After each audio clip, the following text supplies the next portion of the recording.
Federal Court, Southern District of New York. The room was hushed.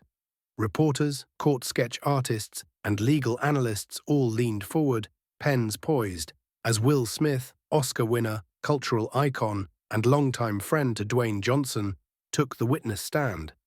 The headline everyone feared was becoming reality. Smith had come to testify against The Rock himself. Only this wasn't a tabloid drama. This was real, and it felt like Hollywood's soul was on trial. Smith began slowly.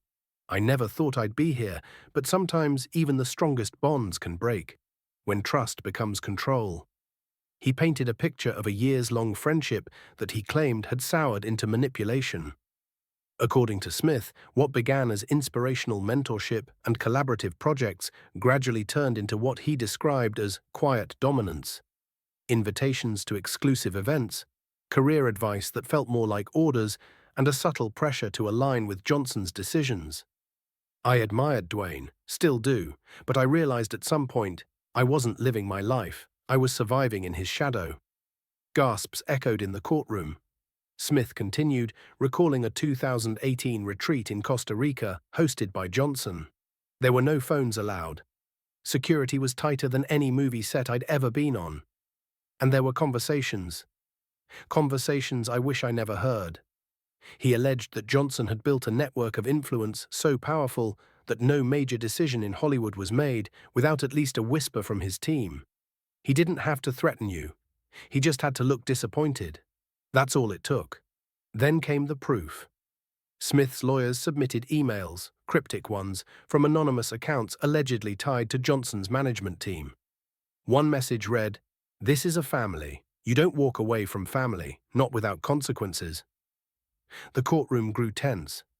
Dwayne Johnson, sitting calmly at the defense table, wore a charcoal suit, face unreadable, but his legal team, led by Maria Vasquez, was already preparing to strike back. The following day, they did just that. First, Vasquez dismantled the email evidence. FBI digital forensics confirmed the accounts were not tied to Johnson or anyone on his team. In fact, 2 of the accounts were traced back to a disgruntled former employee of a gossip blog, once sued by Johnson's legal team. Next, they presented photographic evidence and time-stamped videos showing that Johnson was not even in Costa Rica in 2018. He was filming in Sydney, Australia for Hobbs & Shaw. Travel records, passport stamps, and production schedules were all verified. Then came the witnesses. Kevin Hart testified via video link, stating, "I've worked with Dwayne for over a decade. If there's one guy who never plays dirty, it's him. He lifts everyone up. Always." Gal Gadot appeared in person. "I was at that 2018 retreat. It wasn't even hosted by Dwayne. It was a Warner Media event. And Dwayne left halfway through." Even Jaden Smith submitted a statement contradicting his father's testimony. "Dwayne was one of the only people who actually checked in on me when I was struggling. He didn't manipulate me, he inspired me." By the end of day 3, the courtroom's mood had changed. Smith's emotional testimony was clear, but the evidence didn't hold. The jury began to shift in their seats. The public gallery, once filled with suspicion, now buzzed with uncertainty. But it wasn't over. Maria Vasquez unveiled internal documents from Smith's own PR firm, showing that the actor had considered reframing public perception post-Oscars and reclaiming narrative authority through strategic statements. One bullet point? Confront controversial past alliances. Johnson had remained silent throughout, but as murmurs spread, he asked to address the court. He walked to the stand. "I've made mistakes," he said plainly, "but I've never used my platform to hurt people. I came from struggle. I built everything on respect.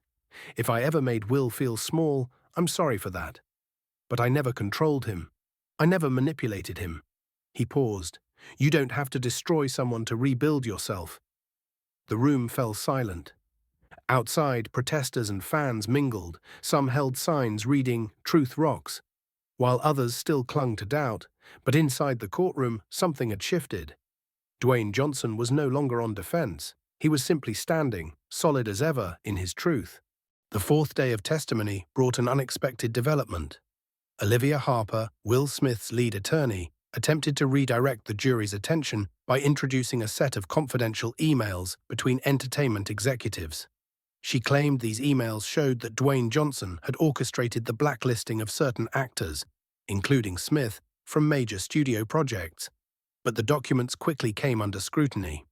Under cross-examination, an independent tech forensic expert testified that the metadata in the emails had been tampered with. Some of the timestamps were inconsistent with server logs, and one of the IP addresses linked back to a fake domain server registered to a PR firm, one known to specialize in celebrity image rehabilitation. The judge struck the emails from the record.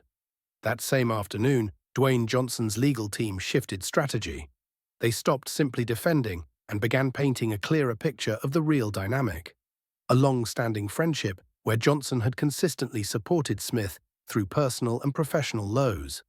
They displayed private messages, verified and dated, where Dwayne offered Smith emotional support during the fallout of his 2022 Oscars incident. In one, Johnson wrote, "You made a mistake, brother, but you're more than a moment. Don't disappear, rebuild." They also submitted footage from 2019, where Johnson publicly praised Smith's humanitarian work at a UN conference, calling him a man of principle. If this was manipulation, the courtroom wondered, why did it look so much like compassion? Then came the surprise witness.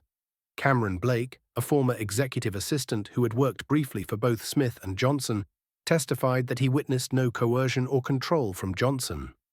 "In fact, I saw Dwayne go out of his way to help Will maintain stability during hard times," he said.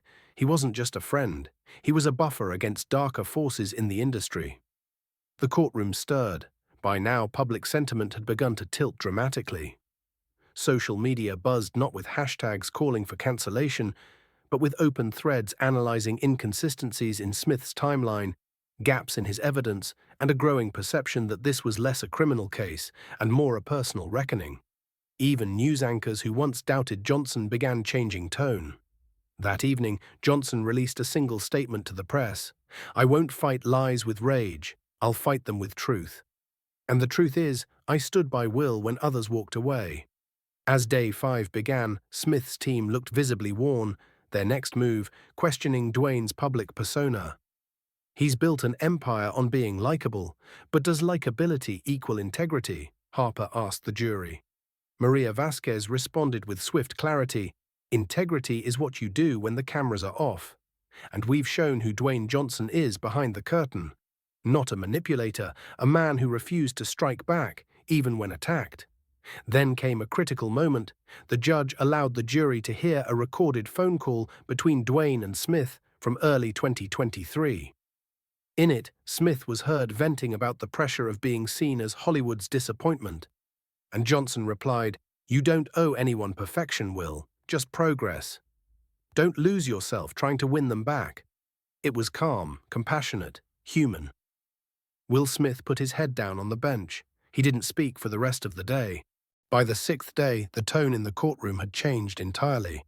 What began as a high-stakes celebrity clash was morphing into a quiet unraveling. Smith's accusations were losing ground, not because his emotions weren't real, but because the facts refused to align with his story. That morning, Maria Vasquez stepped forward with a final batch of exhibits. Among them, an audio recording from 2021 of Johnson in a private conversation with his business manager, unaware he was being recorded. In it, Johnson discusses concerns about Will. "He's spiraling.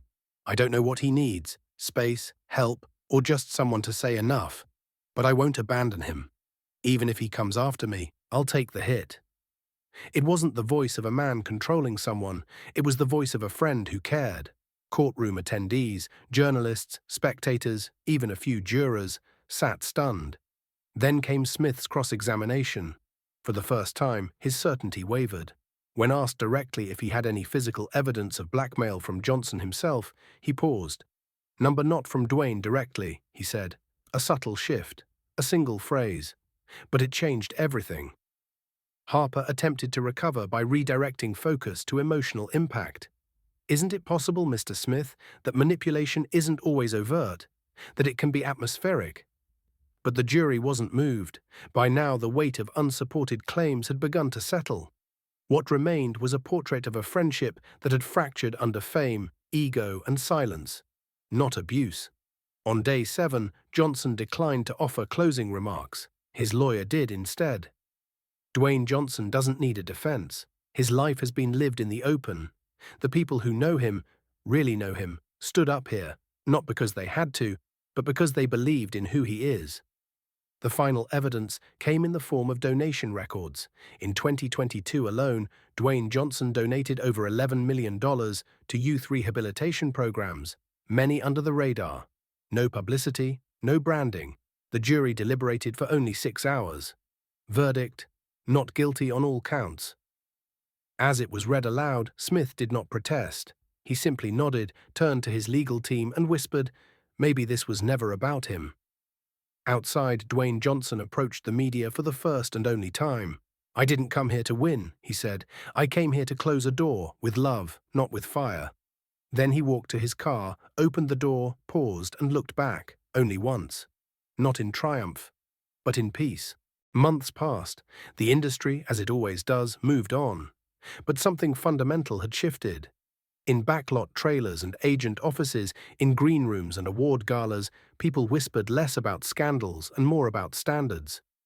And Dwayne Johnson stood taller than ever, not because he'd won a trial, but because he had never lowered himself to fight one.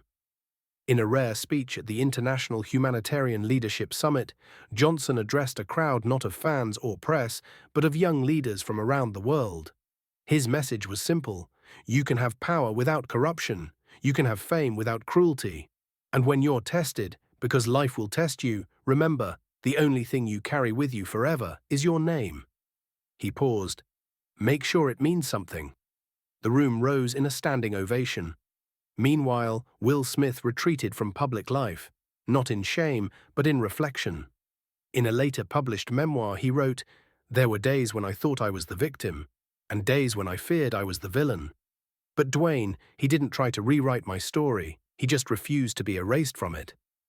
Hollywood kept rolling, films were made, shows were streamed, stories were told, but one story, this story, left behind more than just headlines. It left behind a blueprint of dignity, of accountability, of the quiet strength in staying true to yourself, even when the world demands something uglier. And so when future generations ask what kind of man Dwayne Johnson was, the answer will be simple. He was exactly who he said he was. Every day, every trial, every step of the way. End